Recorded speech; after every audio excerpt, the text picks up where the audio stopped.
Hi, everybody. Hi, CD11. My name is Juan Fregoso. I'm your district director, and just want to welcome everybody to our Palisades EPA and FEMA meeting, where you will all have an opportunity to ask some questions and hear from them directly. So, with that, I'd like to kick it off to Councilwoman Park. Take it away.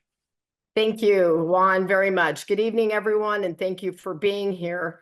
I want to express my deep gratitude to FEMA and the EPA for their help on the front lines of what have already been a light speed mop-up and recovery process. The progress that we've already made in what feels like both very short and very long weeks is nothing short of remarkable.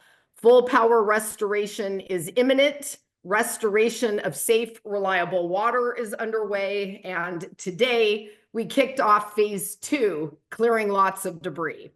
We would not be where we are if it weren't for the help from across all layers of government. And for that, we are very grateful. But I also know that many of you are joining this meeting tonight because you care deeply about our precious coastal environment, and you have serious concerns about the EPA's plan to stage, sort, and store hazardous materials at Will Rogers, which is a state beach operated by the county. As your council member, I take my obligation to serve as your advocate at City Hall very seriously. I think you all know how hard I'm working to speed things up and how much I hate red tape and bureaucracy.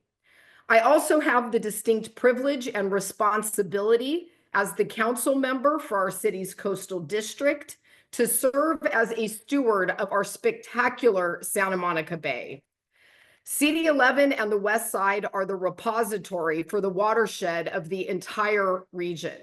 From across Los Angeles and beyond, garbage and toxins and chemicals and plastics and pollutants move through gutters, storm drains, streams, and waterways right out to our ocean. We see the harm caused every time it rains. Beaches end up closed because of high bacterial levels. Plastic and trash are on our shoreline. We have algal blooms that lead to sick and dying seals and sea lions, dead whales washing ashore, emaciated and sick, pelicans and other seabirds struggling to survive. For decades, we have partnered with Heal the Bay Foundation, the Santa Monica Bay Restoration Commission, which I vice chair, the Surfrider Foundation, the Marine Mammal Rescue Center, and dozens of local organizations and residents to restore and protect LA's most critical environmental asset and habitat. Our beach and coastline are the most iconic parts of Los Angeles. People from all over the world come to Will Rogers to swim, surf, and play, and enjoy the most famous bike path in LA.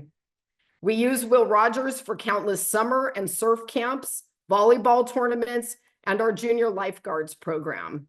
So the idea of turning it into a hazardous waste site feels both unsafe and insensitive to the community.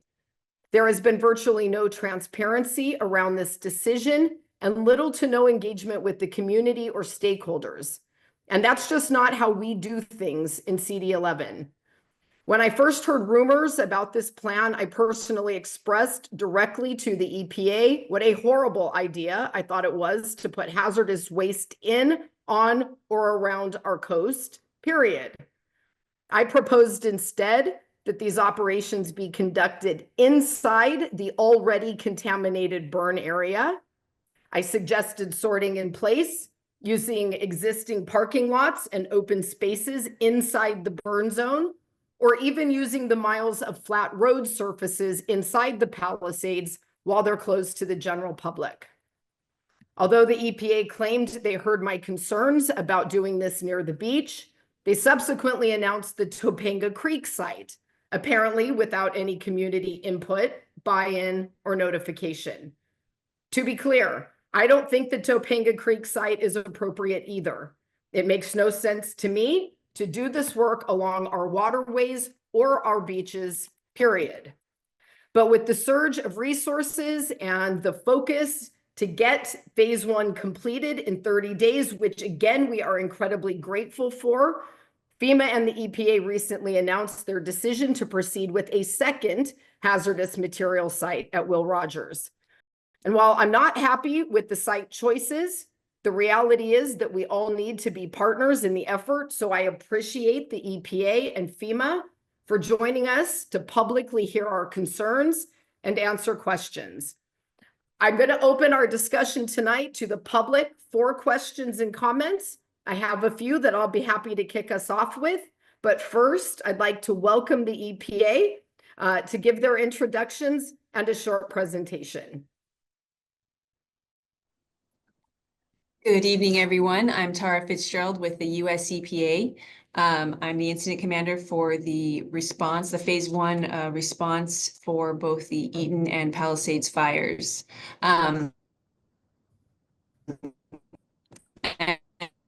If we can bring up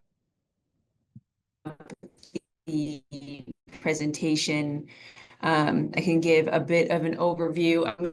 Then hazardous material removal is, but what I'd like to start off with as we're bringing up the presentation is that the staging areas that we are utilizing for the Palisades fires are something that EPA has a history of doing throughout the last over 10 years during wildfire response. EPA comes in as a force multiplier to supplement the state resources.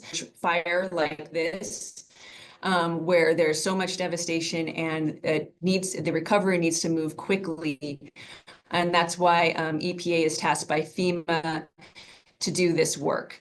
The staging areas that we utilize are a temporary measure that we take in order to expedite this work. And we have a long history of doing this work without any resulting damage to the staging areas themselves, the surrounding areas, or the communities surrounding the staging areas. So I'm going to give a brief overview of what we do, and I know many of you have heard it before, but to set the stage, and then we'll go on to the staging areas and how we got to this point of choosing the Topanga Creek and Will Rogers State Beach staging areas. So if you can go to the next slide, please.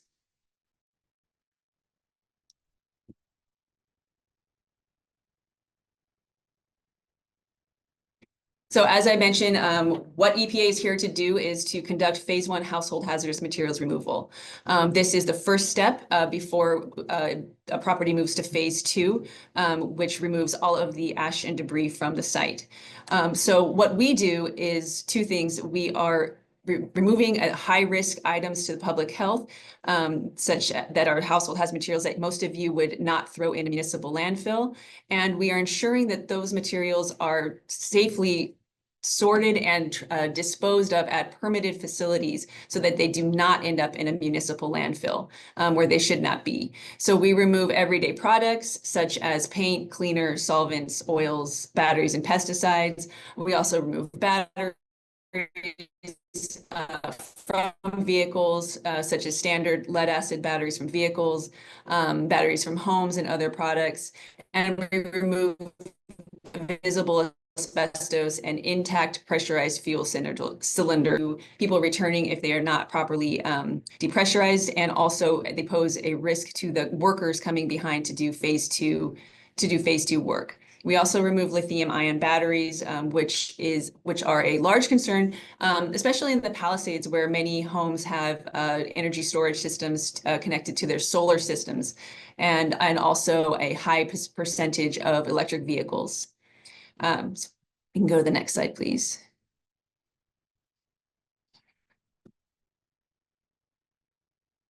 So when we remove these items, we have to bring them back.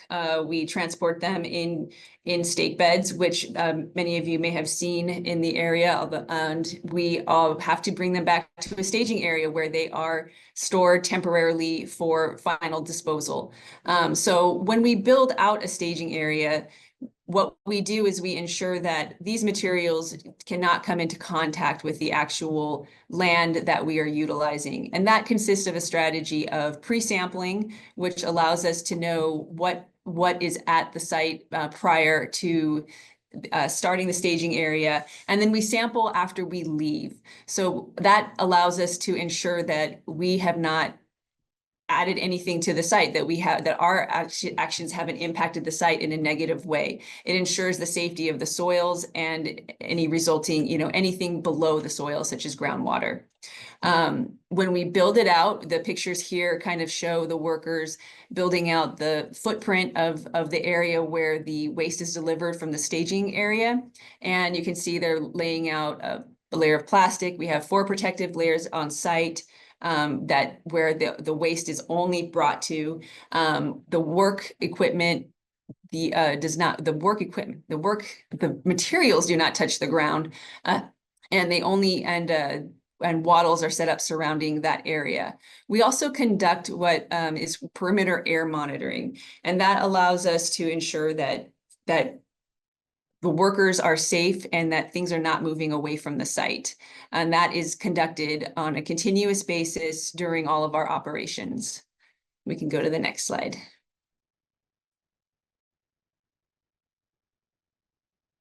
So this is just a picture of what that looks like built out.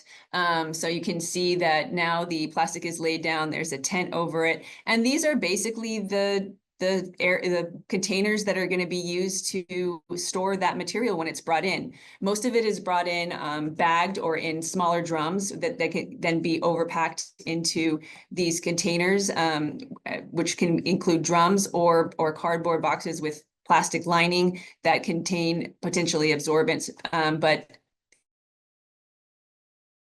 in the end, that none of these materials are collected and transferred directly into those containers, and then to be shipped off in larger vehicles for appropriate disposal.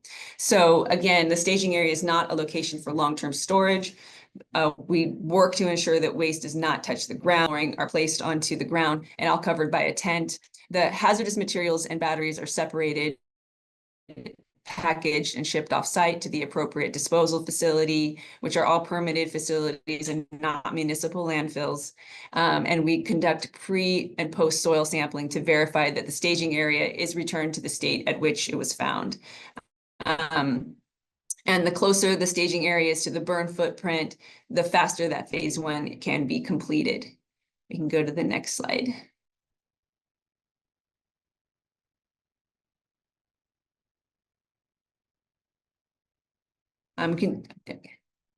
So in order to locate staging areas within the Palisades area, which we'll speak to specifically today, we engaged with Cal OES, County OES, FEMA, and just a multi-agency state staging area task force.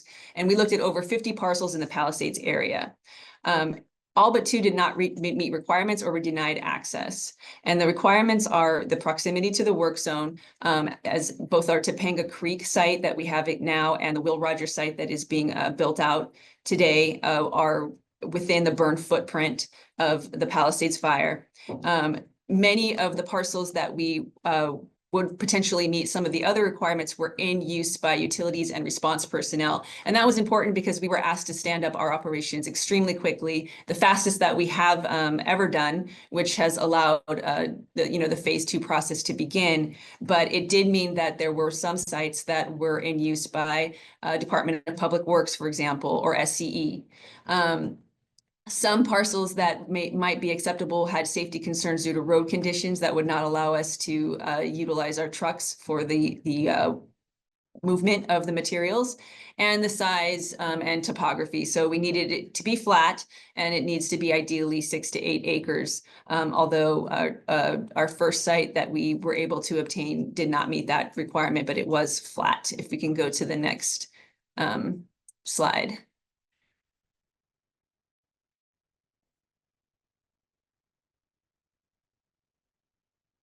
So on as we discussed, we were able to obtain access to the Topanga Creek site. That is a site that formerly held the motel and winery, and had the burnt debris on that site. We did, due to some of the issues with not being able to obtain Will Rogers immediately, and also to obtain some of the sites that were occupied by SCE and other public utilities, we chose the Topanga Creek site, which allowed us to begin our work quickly, although we did have to clear the burned debris from that in order to get started, which did delay us for several days. What we do know is that with our expectation of completing within an expedited time frame, which has been requested by every level of government agency, local, state, and federal, we required a second staging area. And on February 6th, FEMA mission tasked US EPA to utilize Will Rogers State Beach parking lot as a temporary staging area. The space was being used by response agencies, and we are currently sharing it with the LAPD. If you can go to the next slide. So the preparation, so we are aware of the concerns and about the coming rainstorm, and also we operated the Topanga Creek staging area last week during the rains. So what we have done is Rosenthal Winery and Hotel properties at Topanga Creek and the Will Rogers State Beach parking lot were assessed by EPA and the Army Corps Los Angeles district by geotechnical engineers for the HHM staging activities. And we are meeting their recommendations for any risk due to mudslides or debris flow or stormwater. Work site is 15 feet away from the creek with a recommended 2-to-1 setback of HHM staging area from the slope, and the stormwater and debris flow VMPs are in place, such as wattles, booms, earthen booms, gravel, and K-rail, which will not allow stormwater to move towards the edge of the creek from our staging area. I think that is the last slide, but let's see, should be it. Yep, that was the last slide. So, but what I think, I know there are a lot of concerns. I think there's some misinformation concerning the fact that we are not bringing any ash or debris on site. All of our waste is contained, all of our materials are contained and packaged into, immediately packaged into storage so that they are not able to be exposed to the environment. The real safety risk associated with these materials is that they are left out in the burn zone, open to the air, open to the water, and the faster that we can get them away from that and safely stored is the faster that they are not causing a risk to be washed into the creeks and the streams and washed down into the beach area and washed down into the watershed. So by our removing those away from there and putting them in a safe area that is monitored, that is staffed, that has 24-hour security, we are ensuring that that risk is being minimized, and we are committed to doing it safely, and we have a proven track record of doing it safely. And with that, that is my presentation.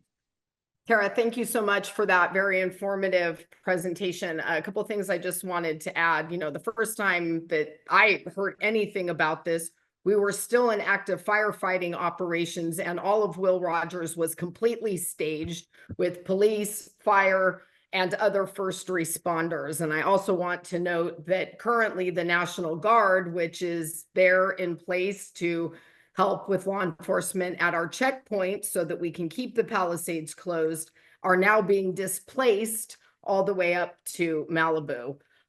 So I just have a couple of questions. I wanted to follow up with you just to make sure that I'm clear, because I was asked a few times recently by constituents, and I didn't know how to answer the question.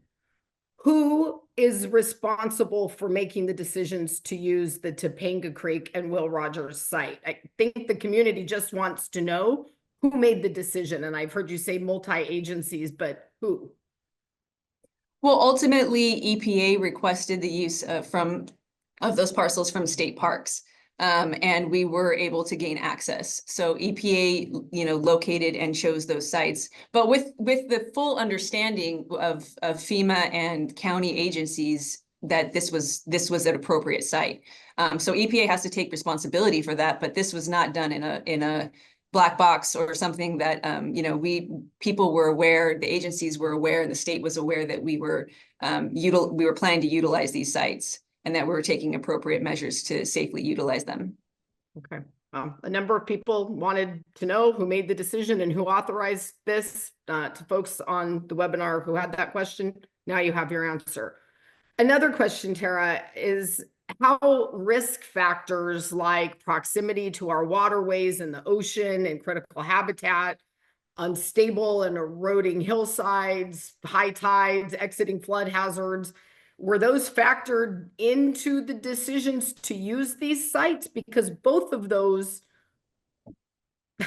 are right on critical waterways and in the path of debris flow and feet from the ocean. So maybe you could walk us through how those risk factors were analyzed and what the mitigation factors are going to be.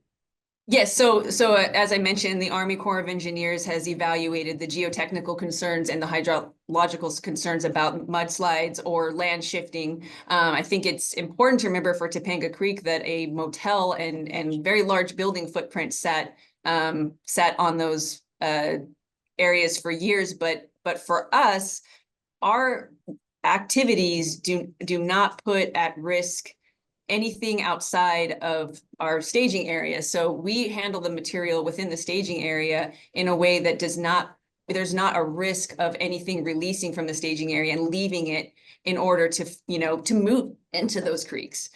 So when you look at the type of materials that we're bringing in plastic bags, in small areas, these are smaller pieces of material.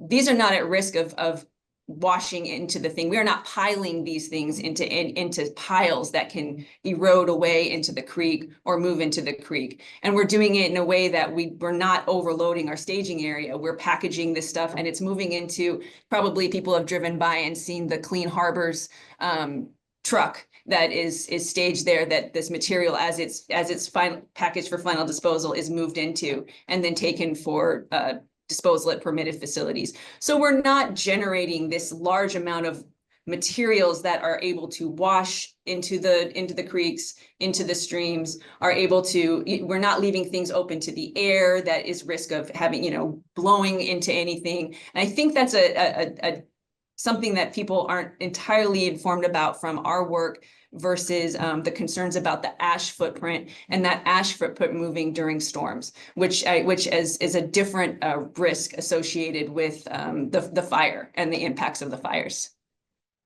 So Tara, I went up to Topanga site over the weekend. Thank you for giving me the time to do that visit. What I saw was a steamroller crushing lithium batteries.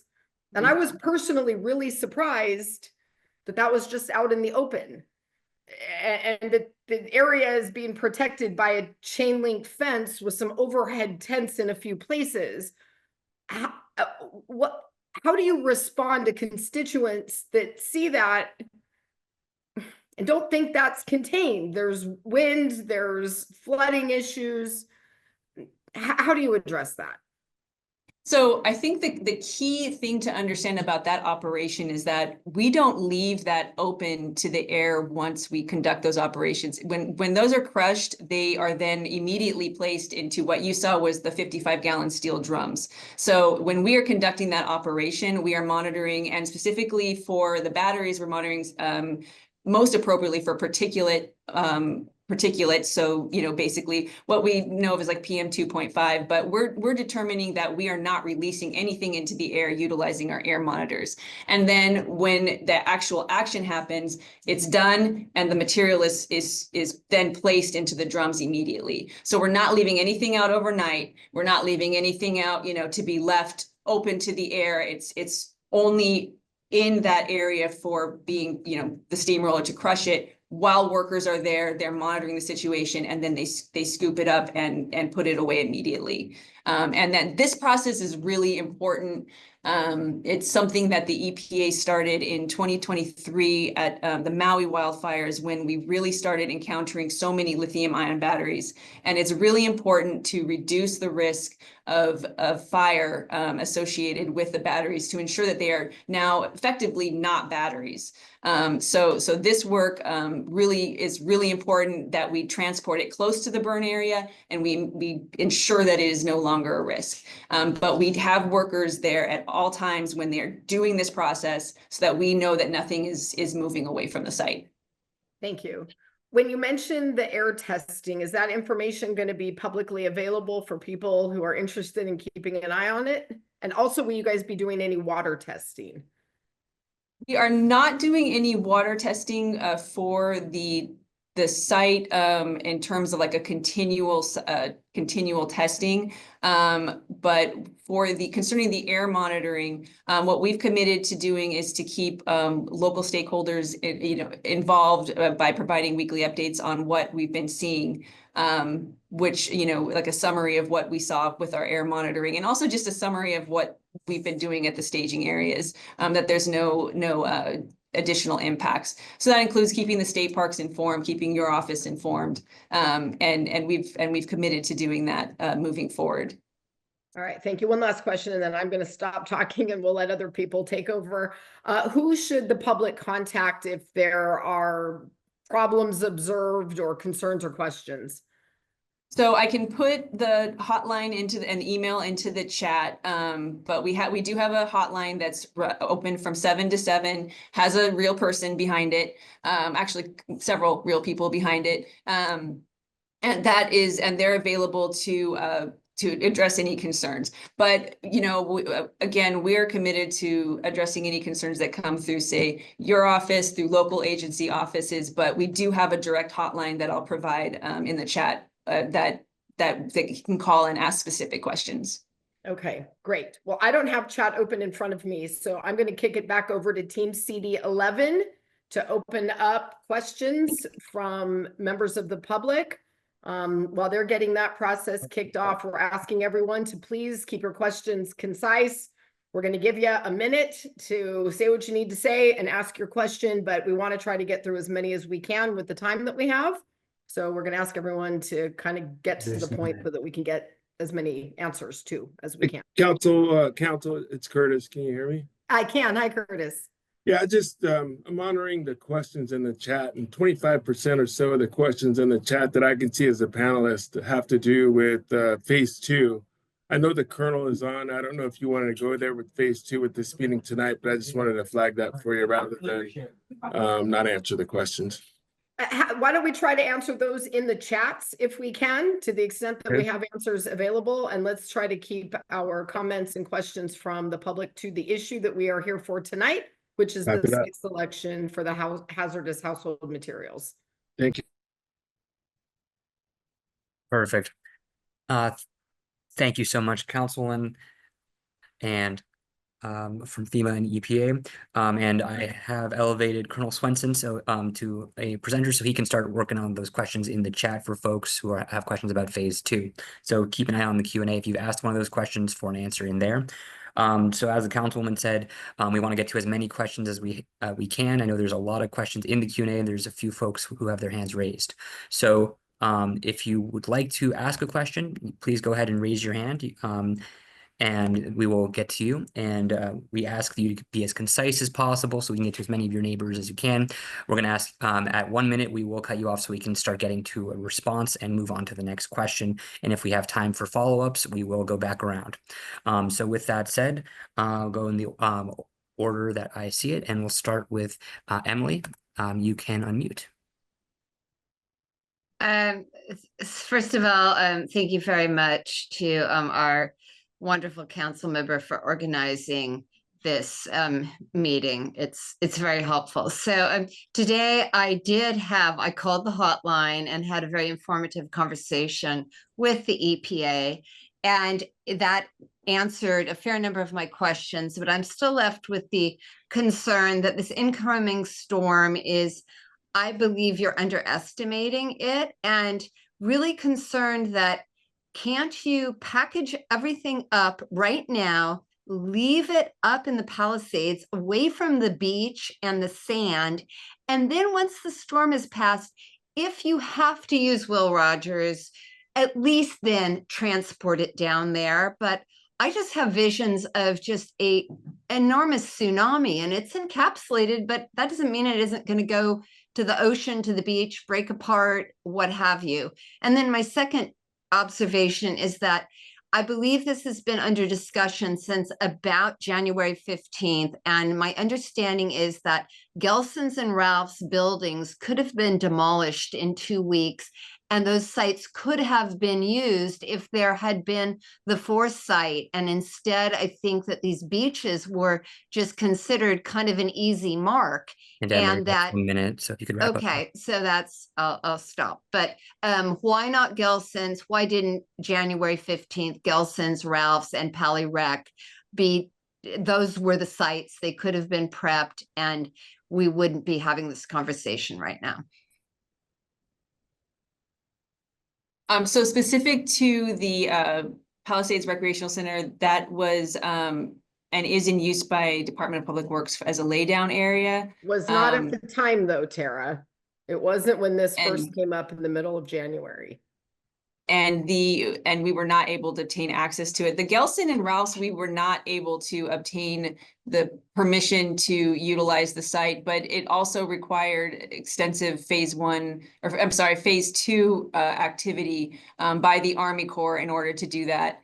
Which we've not been able to do that. So that was a consideration. It was considered, but it was going to delay the process for over a week, if not 2 weeks, in order to obtain the access to the site legally, which has to be done, and then to actually do the debris removal, which is a significant amount of commercial debris removal process. So taking much longer than the 2 days for like a phase 2 residence that we've been hearing about. I think I want to go back to the first question as well about the coming storm. So again, we looked at the coming storm and what it may entail, and we've worked with Army Corps, and we're comfortable that our measures are adequate to not allow anything to move away from the storm. I do want to answer the encapsulating the waste and leaving it up in the hills. Once we remove that material, we have to bring it somewhere. We can't leave it on site. It doesn't really, it would reduce the risk if we bagged it, but it's just, we simply have to bring it to the site for sorting. We can't just leave it up in the hills, out in the open still. It wouldn't be efficient. We would have to just basically go back and do the same work over again. So we are definitely committed. We're keeping an eye on the weather. We're not going to work in an unsafe condition for our people, much less, the waste or the materials. But we are going to do that safely. And if we have to stop because of extremely heavy rain, then that's what we will do, and we'll have a safety stand down. Right. Sorry, Thank you for Councilwoman that, Tara. Jacob, but go ahead. Let's take our next question. All right, Helen, you can unmute.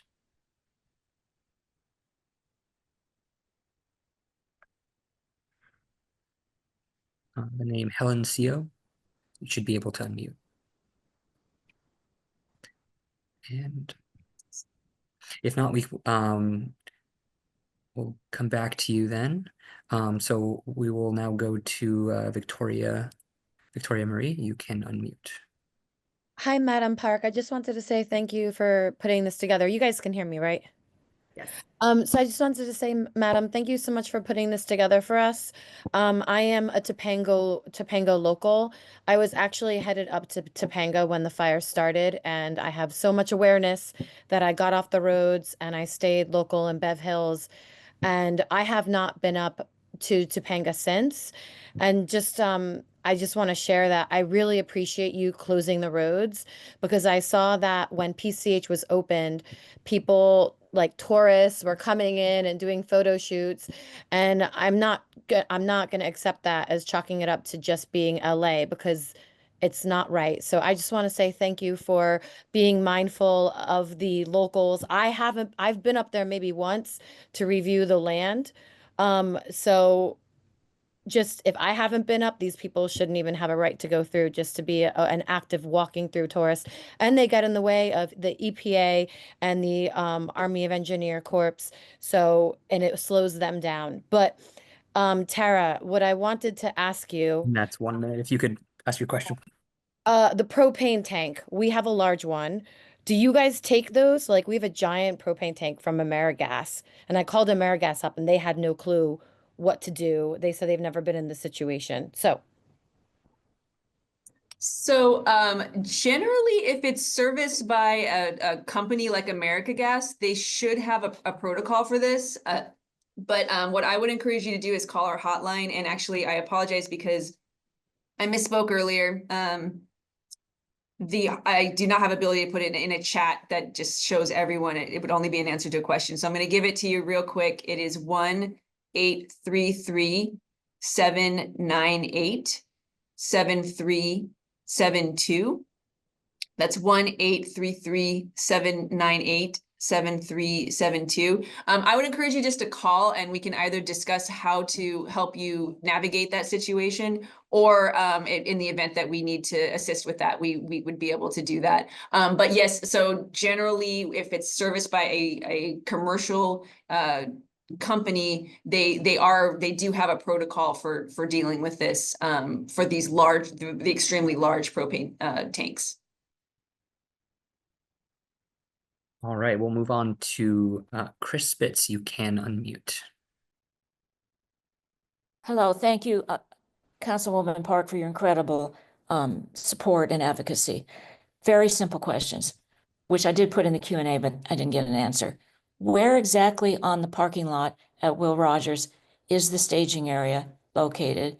And is the public, I assume the answer is yes, the public is prohibited, but is the public prohibited from parking in that lot during this entire process? Thank you.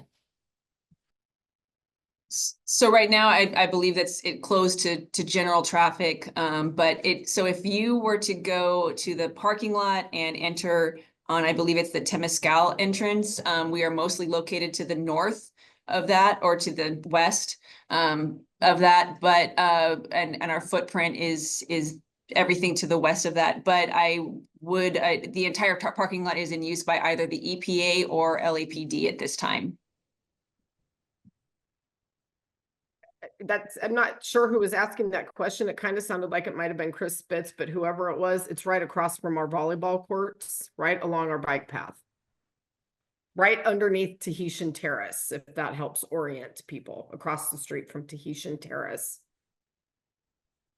Councilwoman, that was Chris Spitz, yes. And we will now move on to John Romani. You can unmute. Thank you for putting this webinar on. I'm a resident of Rustic Canyon, and there's a water flow creek that comes down Rustic Canyon. It winds its way, it merges with Rivas Canyon Creek, where I know there was quite a bit of burn. Are the creek areas also going to be remediated because of the flow? Clearly, the water will have washed through the burn areas and come down these creek paths, which are part of our residents. So I am unfortunately unable to answer that question. I don't know the long-term remediation plans for the creeks. EPA is tasked for the response just to do the household hazardous materials at this time. And that's part of the recovery process for, to help move on to phase 2. So I apologize, but I'm not able to speak to the creek, the health of the creek, the long-term health of the creek. And I'm just going to add, I apologize, I can't either. That area is north of City of Los Angeles and Council District 11, and I am not the subject matter expert on that either. My apologies. We do have Liza Morales with Cal OES, who might be able to provide a little bit more insight on the watershed hazard mitigation. Liza, you should be able to unmute if you wanted to add anything on that. Hi there, this is Liza. Sorry, I'm gonna move. We have a little bit of feedback. Let me move to a different room and I'll circle back. 2 seconds.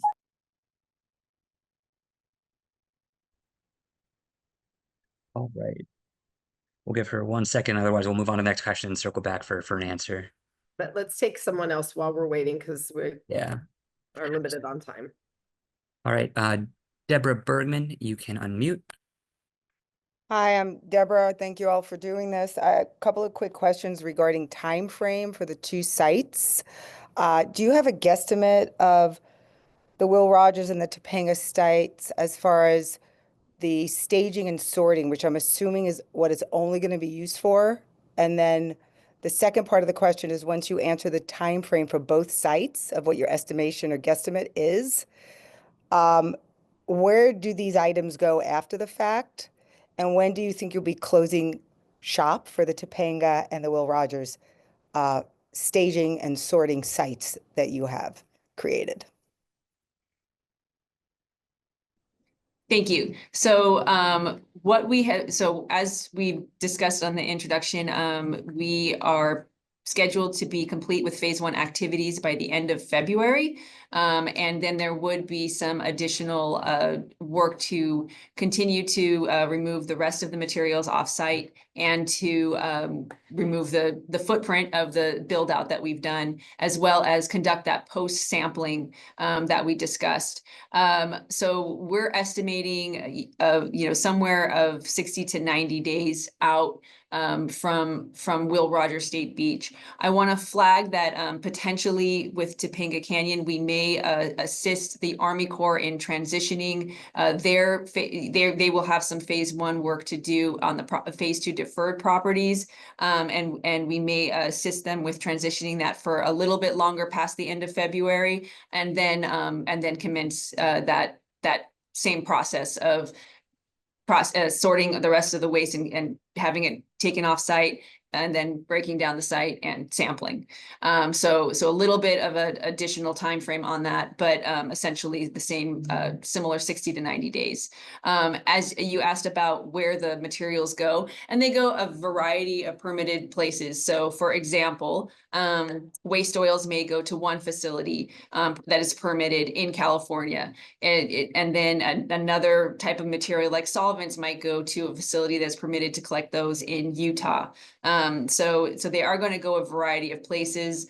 We have identified some of those, and the closest one to the Palisades would be Wilmington, California, and Buttonwillow, California, which I know is quite a bit further out.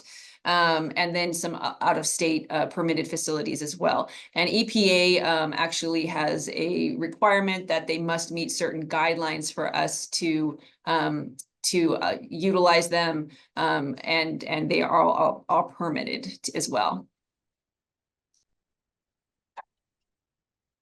Perfect. And wanted to check back with Liza about if she's able to answer the question. Otherwise, we will move on to the next question. Hi there. So we're here. Liza, can you do me a favor and repeat the question, because the audio as I was being promoted to panelist came in and out. So the question was,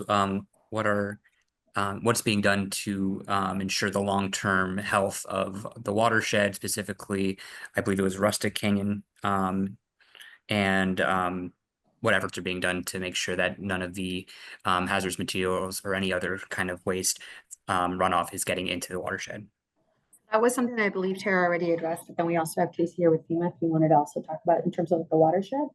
Like, Yeah, no, I think. Yeah, I think with our and Tara's already addressed that as well. And then I can put in some sites if you just want to, Jacob, do me a favor and put in a question like say website, I can respond to that with some helpful links, because it doesn't let me add information. It only lets me respond to stuff right now. Maybe there's a way we can get that information to a CD11 staffer who has the correct access so that we can get that out there for folks. Yeah, if you want to send that to me, we'll make sure to share that with the community. Thank you. Thanks. All right, now we'll move on. Individual that is signed in with the name AA, you can unmute. You'll have 1 minute. Thank you, Council Park, for putting this together. Really appreciate it. My question is, I put it in the live Q&A as well. If what is your SLA standard service like service level agreement for going from picking up hazardous material, bagging it, and putting it in a condition that cannot be basically altered by like rainfall or things like that? Like, what is the standard process? Does it take an hour, 30 minutes? What's acceptable? What isn't? Do you offer audits to that? And will you be willing to share that data with the public, like to basically raise trust that it's been followed? Thank you.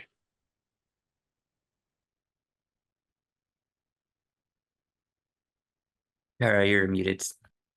I apologize. I'm not familiar with what a service level agreement would look like for our process. But so let's say doing responding to a house, generally one property takes about 1 to 2 hours. And then some of the properties in Palisades are quite bigger and might take a little bit longer, depending on what the materials that they had on the property. There's no additional data other than what we bring to the site and eventually send for disposal. But I do want to point out that we certainly provided a lot of information to the public and the ability for media to see our crews working, but our crews are working out in the public, and all of this is being done in the public right of way. The crews, the trucks, the stake bed trucks that could have the containers that the materials are brought out to are on the public right of way. So we are, working in the public view and have no concerns about doing that. I'm not familiar with an auditing process that would be associated with that. All right, our next question will be from Jaime. You can unmute. Hi, my name is Jamie Geller. Apologies. Thank you for being here, Tracy. It's nice to see you. Okay, so I have a bunch of questions. I'm going to pop them off fast. One is, which utilities are specifically at the rec center? Can you tell me that? Because I didn't get that. My understanding is a laydown area for the Department of Public Works. And what do they do exactly? I can't tell you what they're doing. I'm not Tara, able to comment on their Tara, actions. let me help you out a little bit if I can. Jamie, so Department of Water and Power has been using Pali Rec Center for the last couple of weeks as a staging area. You may have seen there have been hundreds and hundreds of utility workers. They've been using it. Public Works has our Bureau of Engineering and others out doing geological assessments, identifying hazard areas that are at increased risk for flooding and debris flow. So currently, those are some of the folks that are in that space. Okay, and I also want to clarify, you mentioned, and I did ask a question, that you chose sites that were within the burn area, which Will Rogers is definitely not within the burn area, since that is where the firefighters and Army was set up. So it obviously did not burn. Otherwise, they wouldn't have been there. So I just wanted to clarify that that was very misleading what you said. And regarding tearing down Gelson's and Ralph's, there was time to tear down the Topanga Ranch Motel, the Real Inn, and the winery. There definitely would have been time to tear down Gelson's and Ralph's in order to, those are our biggest parking lots. And furthermore, if that didn't work, Jamie, that's 1 minute if you could finish. I don't see why they couldn't have closed Sunset Boulevard down. You could use that as its own parking lot. It is owned by the city, and you can circumvent it with the Alphabet Streets and the Huntington. So I think the question was about the Will Rogers State Beach being within the burn footprint. It is certainly within the burn footprint. In fact, there are burn buildings that are separating two of our areas that we are working in. The reason that the firefighters and everyone has been able to stage there is because the asphalt, parking lot fire went over it, but it did not damage the asphalt parking lot. So that's why we're able to stage there, but it's certainly within the burn footprint, and there are damaged buildings right adjacent to where we are working. I can't remember the next question. I think it was the Gelson's. I'm sorry, the winery, why we were able to clear the winery. That was a much smaller footprint, and it did delay us by 5 days. I think that was the rest of the questions. We are not able to shut down an entire road for our work. That was not an acceptable solution for any of the other people utilizing that road. There's a lot of roads in the Palisades, miles of them on flat open streets currently. So, for the record. And so move on to the next question and just ask everyone if you have multiple questions that you want to try to get into this 1 minute for the first round for folks, please just try to ask all of them up front so we don't have a back and forth and it just takes more time that prevents us from getting to your neighbors. So thank you so much. We'll move on now to Ash. You can now unmute.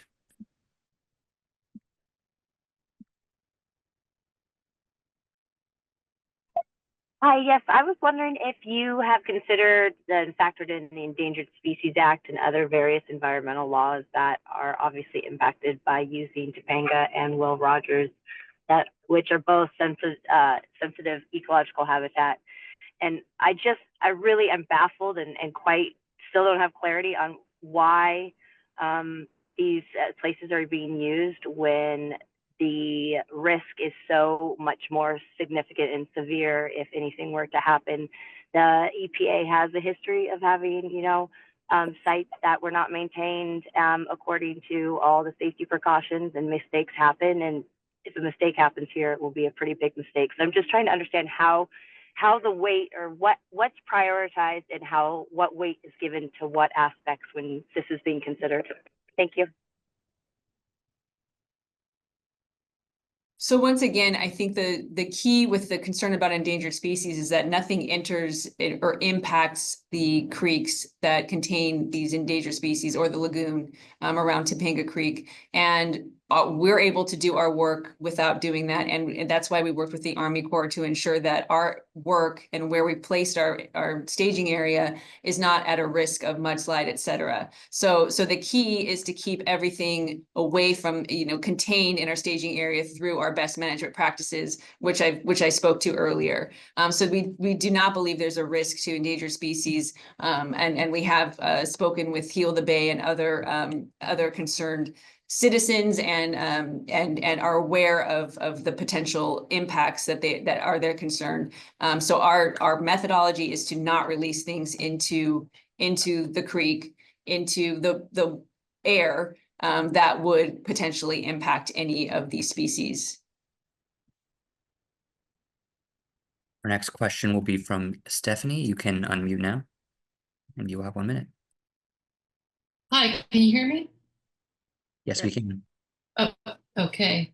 Hi, I asked a question in the chat and I just asked who at the county level approved this location. I'd like to just know who that is.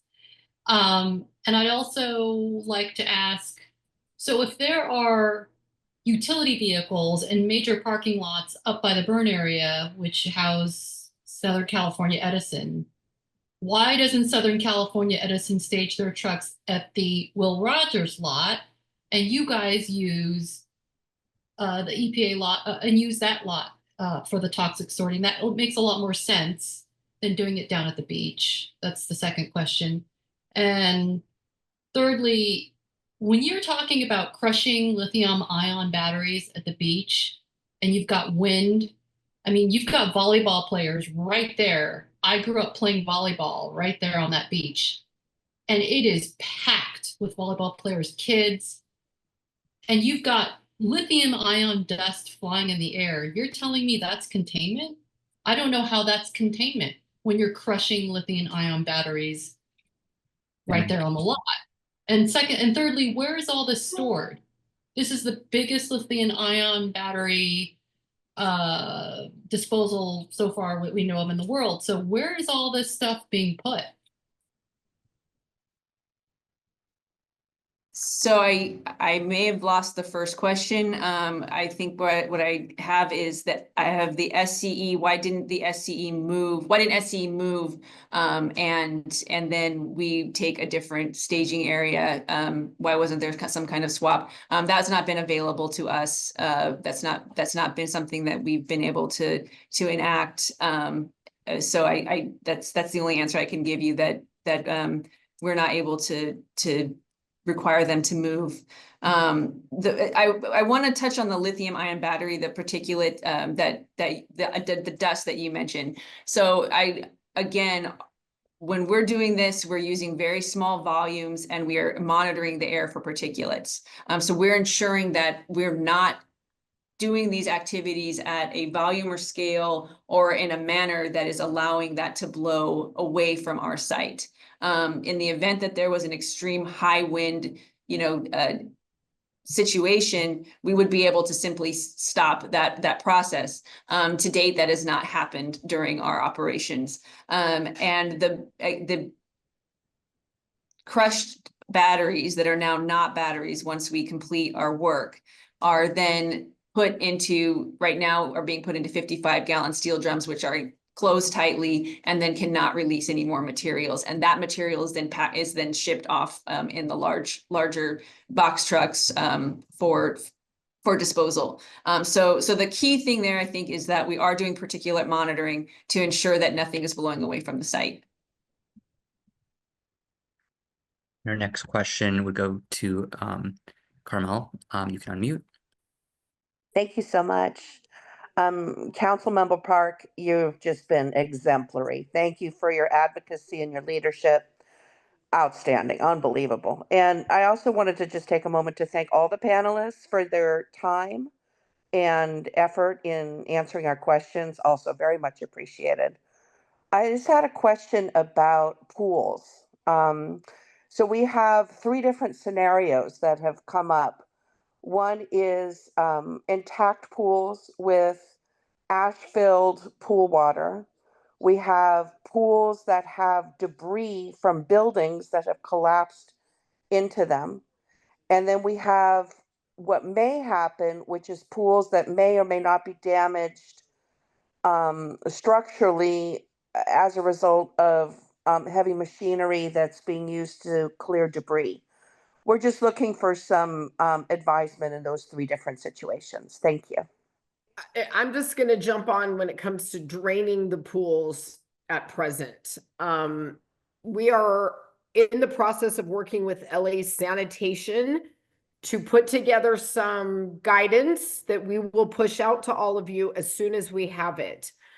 Because of the solid debris in the pools, and I've seen a lot of them. There's chunks of burned wood that looks like charcoal. It's a lot of these are really, really nasty. There are concerns about overloading our already fragile sewer system unnecessarily with potential solid debris, which, as you all know, can cause infrastructure issues at Hyperion, which can also cause detrimental impacts on our local beaches and oceans as well. So bear with us, and we will get back to you very, very soon with a process for LA Sanitation recommendations on draining pools into our sewer systems. For the remainder of your questions, I'll open it up to the floor.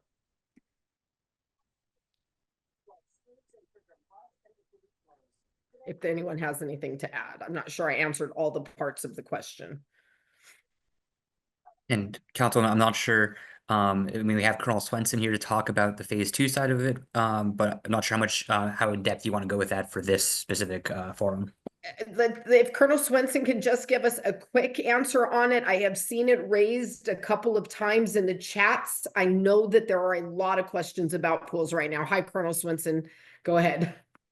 Councilwoman, thank you. I did just cut out for a second there due to an internet issue, but I'm back on. So I think I understand the questions. So pools in the past, if working with the landowner, the parcel owner, if we're able to use the water in a pool, we will for dust mitigation, right? We don't need it. We bring our own water to each site, but if it helps. If the pool is in close proximity to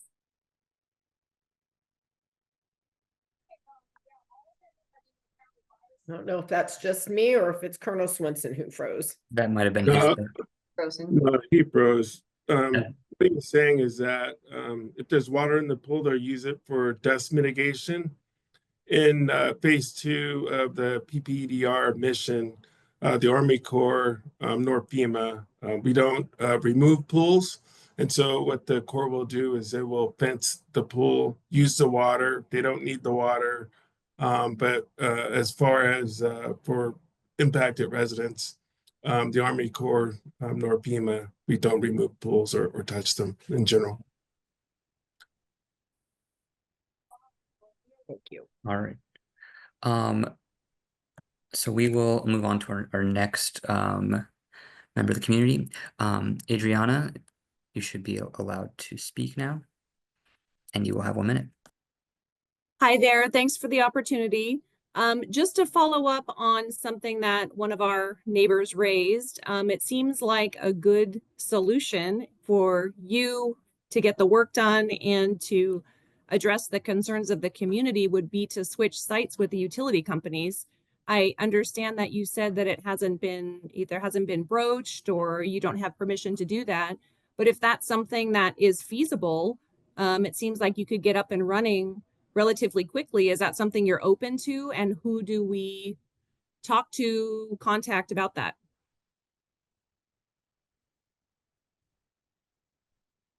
At this time, we are, committed to utilizing the Will Rogers State Beach and the Topanga Canyon Creek sites. We've already built out part of the Will Rogers State site. In order for the utility companies to move, that's a significant level of effort on their part. And I believe would require them to stop operations or pause operations. So I don't know who you would reach out to further that conversation. Certainly you're welcome to contact us to talk about it, but I'm not aware that that's a possibility at this time. Yeah, and I think too, it's not only would it pause their operations, it would pause the EPA's operation as well. And I think it's also important, Councilwoman, that we just give an update of where EPA is today, because I think that's truly going to tell, with the release of PPDR starting today, it's a testament to the work that the EPA in phase 1 has done over the last several weeks. And so today we have 1,325 personnel deployed for the HHM and the battery removal mission. That's 50 teams in the Palisades and 53 teams on the Eaton. This morning, they were 28% complete with phase 1. So they're a third of the way through just in the last couple of weeks. Yesterday, they had 674 parcels that were cleared, right? And so if they keep up that pace, they'll be done within 2 weeks. And so we know there's a lot of concerns, Council, and appreciate you putting this town hall together to address those concerns. But I think within the next 2 weeks, EPA will be done. Phase 1 will be complete, and then they'll start to, like she said before, decommission at least the Will Rogers site. And so I guess my point there is to answer your constituent's question is, if we lost 3, 4, or 5 days trying to swap places with another utility company, that's probably 2,500 parcels that would have been cleared over the place, if that makes sense. There hasn't been any release of any hazardous household materials or any detriment to the sites or the soils. All right. So our next community member will be Jacqueline. You can unmute. You have 1 minute.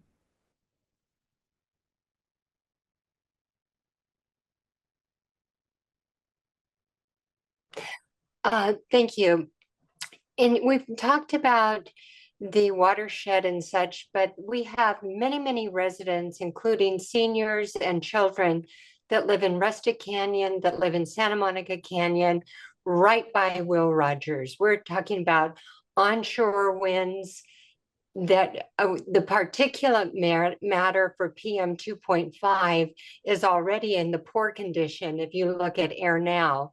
And if I'm understanding you, Mr. Brown, you're saying that you're building up Will Rogers and in 2 weeks you're going to close it down. Is that correct? If EPA continues the pace that they're at now, which they have a deadline by the end of the month to complete their phase 1 mission. That's absolutely correct. Yes, but like she said, the phase 1, as far as the HHM, will be removed at the end of the month, but it's going to take at least 60 to 90 days to clear that site out and for us to disappear from that site. But yes. All right. Next question will be coming from Nico Ruderman. You can unmute. Yeah, hi. Thanks for taking my question. I have a couple questions. The first is, I think you've heard pretty clearly that our community does not want this at this beach. It's a completely unacceptable site to anybody that lives here. I mean, you guys don't live here. We do. Our kids play here. Our kids surf here. Our kids play volleyball here. Our kids ride this bike path. If you're saying moving the site would delay us, you're saying 5 days, I think that's more than acceptable to our community to wait the time to put this in a location that's acceptable to our community. So for the life of me, I don't understand why this is happening. And so I guess my question is, if Will Rogers wasn't available to you, what site would you have used? Because I think that's where you need to be looking, because putting it at the beach is just insanity.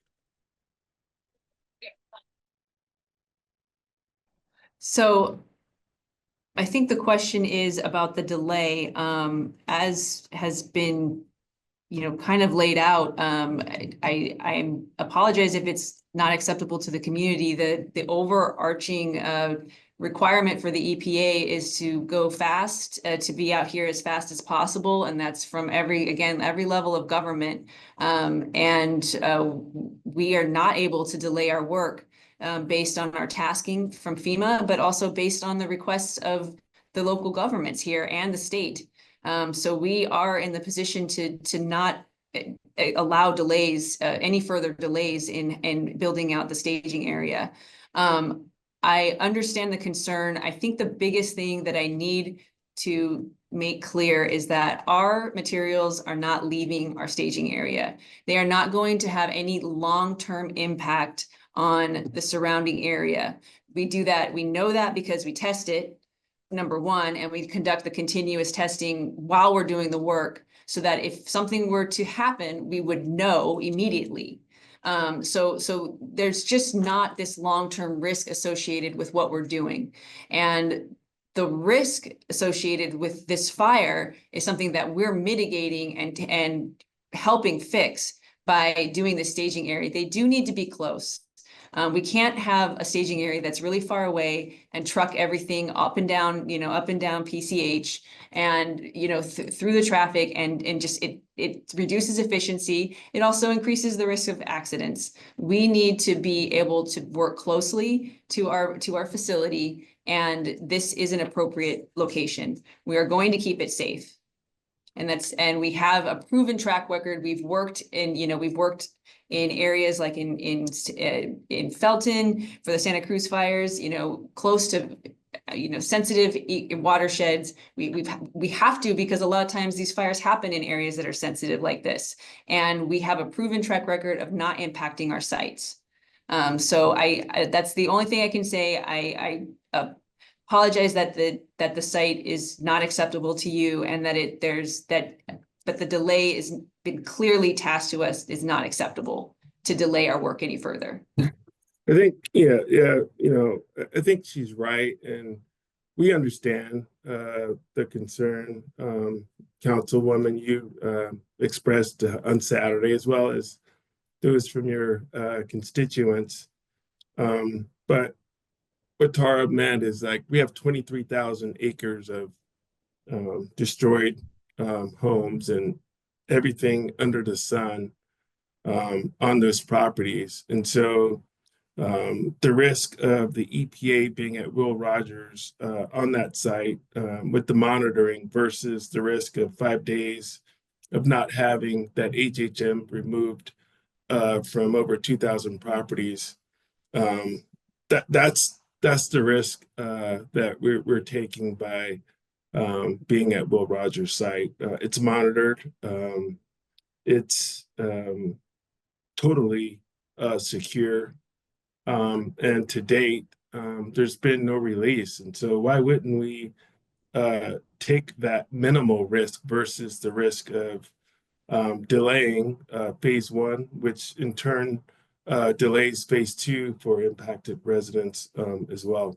We get it. And we're trying to do our due diligence to complete this work so you all can get back to your recovery.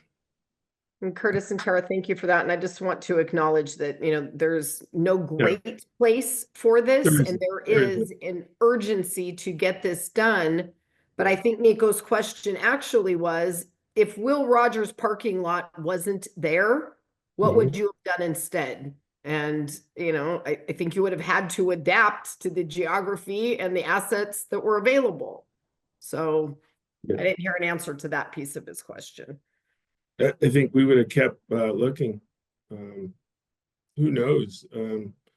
Up to then, we burned, I think Tara mentioned, we had over 50 sites that we looked at. And so that one opened up. We were able to move there. And so we stopped looking. All right. Well, thank you for the candid answer on that. All right, Jacob, next up.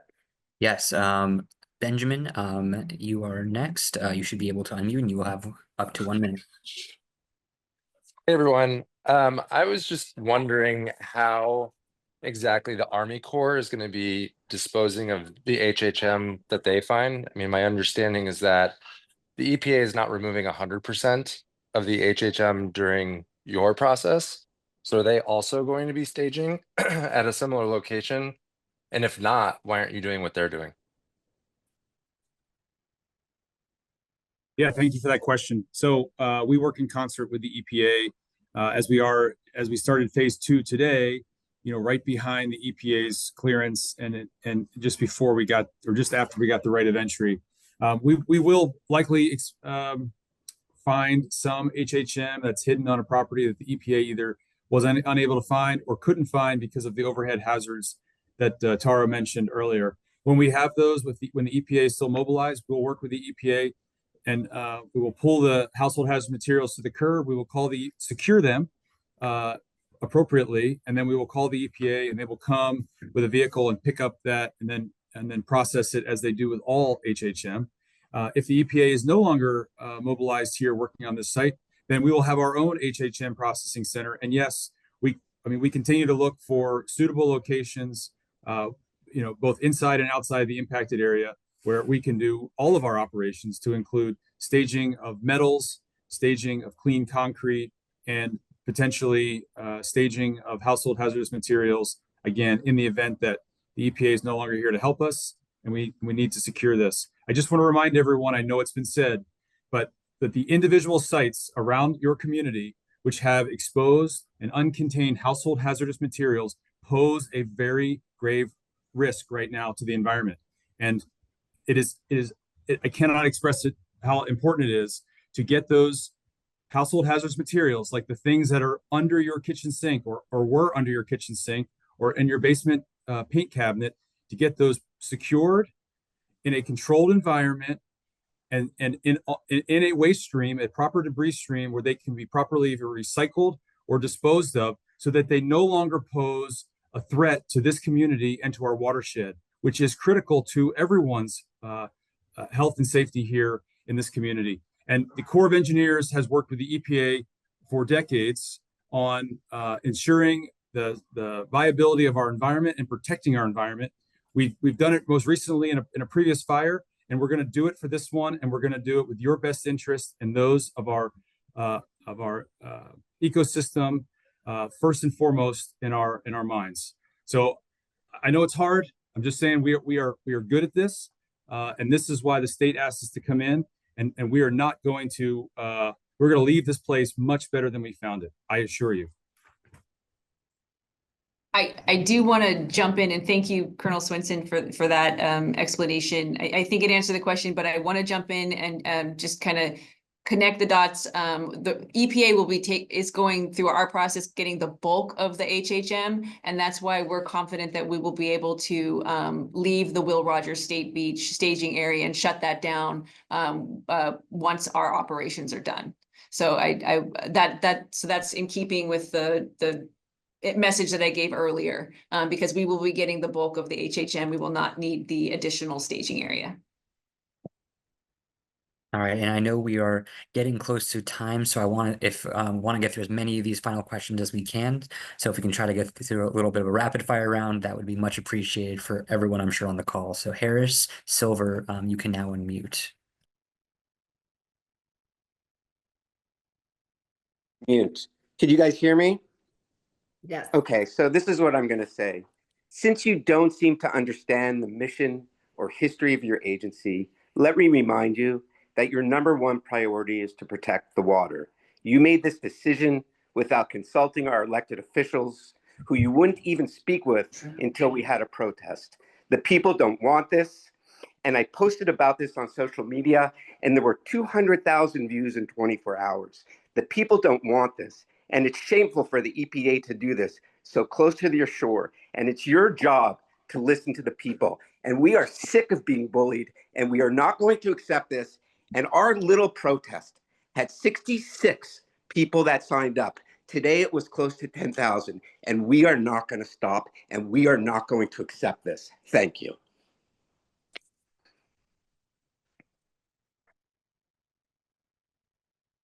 Well, I apologize that is the sentiment based on our work. I can say that we are taking our mission to protect human health and the environment seriously, and which is our primary mission of the EPA. And we are going to prove that we can do it safely. We're going to be doing this under an amazing amount of scrutiny, the most scrutiny that we've ever experienced for doing this work from the wildfire and the staging areas. And we're going to do it safely, and that is going to be clear by the quality of our work. That's all I can say.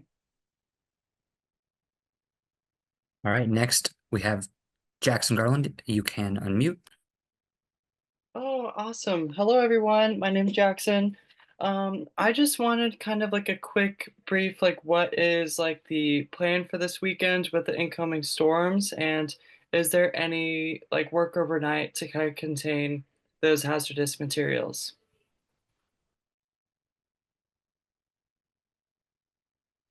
I think I can give the update on what our plan is for the storm, but I think the question about the hazardous materials is a little bit different. So again, our plan is to monitor. We are planning to work through the week. I know the bulk of the rain is going to come in on Thursday. In the event that it is unsafe to do so, and again, we're coordinating with Department of Public Works, but also we have our own weather station at the Palisades and at Eden. We will, if it's unsafe or if the road ends up being closed, we will stand down and we will have a safety stand down. I can't speak to, I think that the question you're asking maybe concerns more the California Conservation Corps' work for the debris flow with the water, but I can't speak to any overnight work being done for that. We are not able to work in the dark because of the the hazards associated with doing so without appropriate, industrial lighting. I think the bulk of the question was similar to another question that was asked. With the impending storm, what happens to the material if you have to shut down? Is it covered? Is it taking away? Can you speak to that? I think that was the question. Okay. Thank you. Yeah. So we would stop collecting the material in the event that there's a significant storm and we have to shut down. But we would be able to maintain our staging areas and continue to package any material that had come in and keep it encapsulated and package it up and keep it away from any kind of water that's incoming in the event that, again, the rain is so bad that we feel that we're unable to operate the staging area. We would simply shut down operations, but everything would be contained on site. And we also have the large truck for storage on site staged there. All right. Ethan, you can unmute. Hi, first of all, thank you, Tracy Parks, for being able to facilitate direct communication with all the people involved. Really appreciate it. I echo the sentiment of everybody with the containment site, so I won't belabor that point. My question is specifically for Curtis Brown. Right now, the EPA has only been tasked with getting rid of hazardous household materials, yet we have thousands and thousands of homes that are surrounded by burned out homes that have contaminated soil, and public areas that are also contaminated, where the soil is contaminated. What is FEMA's plan to remediate the soil in these public areas and in these private homes that are surrounded? Because it seems that if we remediate all of the burned out homes, but leave all the toxic soil in place in all the remaining homes in public areas, that we are still facing a toxic threat to our environment. And I also would like to ask, how are we going to remediate the beach? Because all the smoke and debris blew over that for over a week with the fire. I guarantee you that the beaches are contaminated right now too. Thank you. That's a good question. Your council member asked that question on Saturday as well. There's been a lot of research in regards to the ash that's on the beach, in and around neighborhoods, on the grass. And in short, on that, with I think it's a half inch of rain and or 60 to 90 days, all the toxicity that may have been in the ash, it's gone and it's irrelevant. I sent the link to that report that was done by the Wildfire Conservancy, Dr. Matt Ron from Temecula, who's done wildfire research over the last 10 to 15 years. He even went to Maui last year and explained that to them as well. But in short, over time and with rain, that toxicity from the ash is irrelevant, particular to the properties and the soil. I'll let Colonel talk to soil testing on specific private property.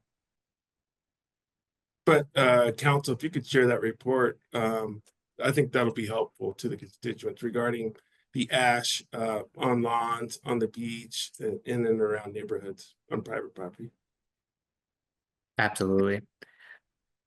And so let's try to take a couple more in this last minute, if that's all right. Muhan, you can unmute.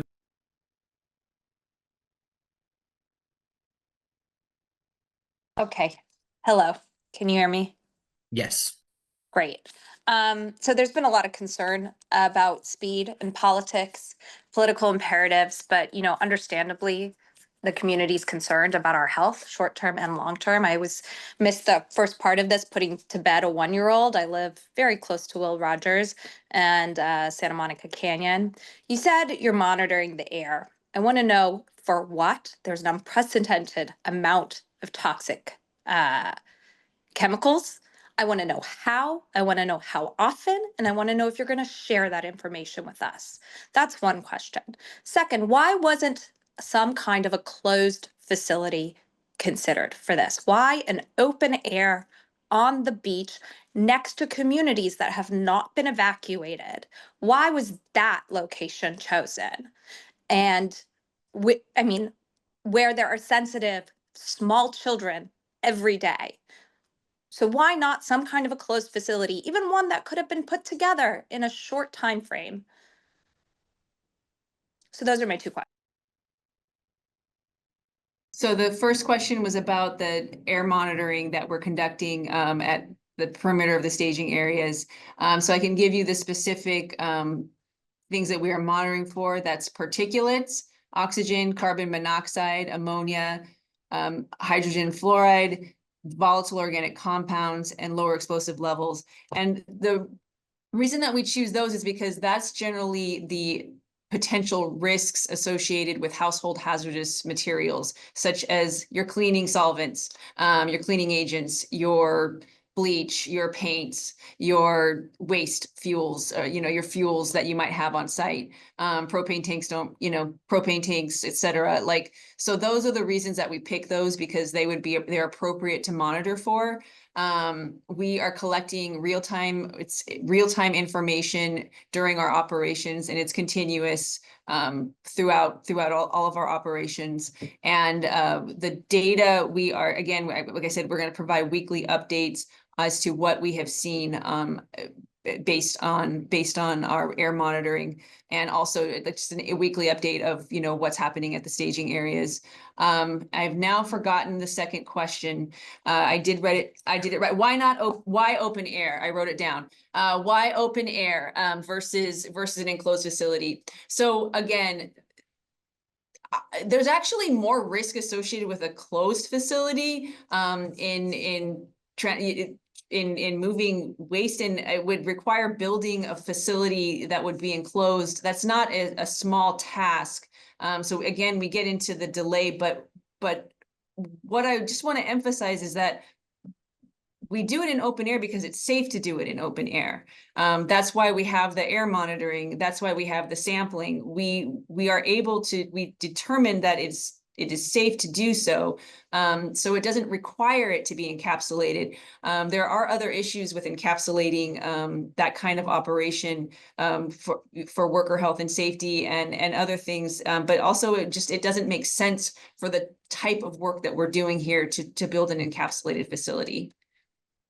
You know, I think as, you know, Councilwoman's constituents see the EPA, you know, in their suits with the mask on, they think like highly toxic. Can you explain why the EPA workers wear their suits? I think that may help, right? That makes sense. That's a really good point. Thank you for pointing that out. So the suits, there are several things, right? The Tyvek, and you're seeing in white Tyvek suits and respirators with gloves. That is in case they come into contact with any of the materials before we encapsulate them, before we put them in the correct storage. So in case anything might spill on them while they're collecting the material at the residence. And then they should not be leaving that ash footprint. The material should be carried out in the correct, you know, in a safe storage area, like a plastic bag or a drum, and then taken to the stake bed. So they're wearing it for their own protection when they're handling the materials before they've been correctly stored. Additionally, we have to remember that they're also, when collecting this material, they're walking in the ash footprint and they're generating a lot of dust. And regardless of what is in that ash, whether it's toxic or not, you should not be walking and walking in clouds of dust during the day. That is a worker health and safety issue, just like our air quality, like we worry about our air quality, our AQI needing to be, you know, in a healthy range, or sometimes it's often in a poor range in Los Angeles. So those workers wear respirators in order to keep that ash from being on, you know, from being able to breathe it in, and also from, you know, being, you know, coated in ash by using the Tyvek. So that's really only necessary when they're working in the burn footprint. You'll see EPA personnel and other EPA contractors standing right outside of that burn footprint where the dust is not being generated, where the materials are not being unsafely handled, and they will not be in those protective suits or respirators because it's not necessary. And you'll see that same thing at the staging area, where there are people walking around without respirators, without Tyvek suits, outside of the actual HHM pad, because it's not necessary. And that's why we have another reason why we have the air monitoring. It's also for worker health and safety. And I know we are just about out of time, and I think we're going to end with one last question from Steve, and then we will wrap up. And want to thank our panelists again for their time. Yeah, hello, thank you for doing this. It can't be easy. You are definitely in the hot seat here. One thing I haven't heard is the acknowledgement of the optics on this location. And it sounds like, you know, you were able to commandeer Will Rogers Beach and move the Marines off of the beach, but you didn't want to move SCCE, and you could probably be saving yourself this whole Zoom right now if you had done that. You know, I'm sure you're good at your job. There probably won't be any problems here. I hope there aren't any problems. You could do this well 5,000 times, 10,000 times, and then you set up next to the beach and the earthquake comes or the tsunami comes And, you know, I don't know. I just don't understand why you didn't kick SCE out of their location. Thank you. I can answer the final question why we didn't kick SCE out of the location. So we don't have the authority to kick SCE out of the location. We worked with Cal OES to utilize the state beach and state parks. So we do have the ability to negotiate with state parks and with Cal OES in terms of the movement of the National Guard. So that is how we were able to do that, but we do not have the authority to tell the utility to vacate a property that they are occupying. I know that's an unsatisfactory answer, but once again, I can assure you that we have taken the recommended precautions in setting this up, working with the Army Corps, and we are committed to doing this work safely and quickly and moving on, which is part of the recovery process. All right, Tara, Curtis, thank you so much for taking the time to address my concerns and concerns of our community. Here on the west side, we are fiercely protective of our ocean and our coastal environment. It is something that decades of conservationists have fought hard to protect and to restore. And so for many obvious reasons, this is something that naturally raises a lot of concern. I want to thank you both for being willing to participate in a hard conversation. And I want you to know that even though we disagree on this particular issue, I am incredibly grateful for the remarkable turnaround time that the EPA has already demonstrated on the ground. And for the record, never in my wildest dreams did I imagine that I would end up in a dispute with the EPA over the storage of hazardous materials at our beach. But there's a lot of things that I didn't imagine were going to happen. And this isn't the 2025 that any of us planned for. So I appreciate your willingness tonight to answer the questions and to be transparent. And to all of our constituents, residents, and stakeholders who are with us this evening, who care about this issue, you have my commitment to continue hearing your concerns, to help you get answers, and to help you solve problems should they arise. So again, I want to thank everyone for their participation tonight, and as well to our partners at the Army Corps, FEMA, and EPA for being with us tonight. And with that, we will say good night, and thank you, Team CD11, for organizing this for everyone tonight too. So thank you, everyone. Thank you, Council. Thank you for the opportunity to discuss this. Good night.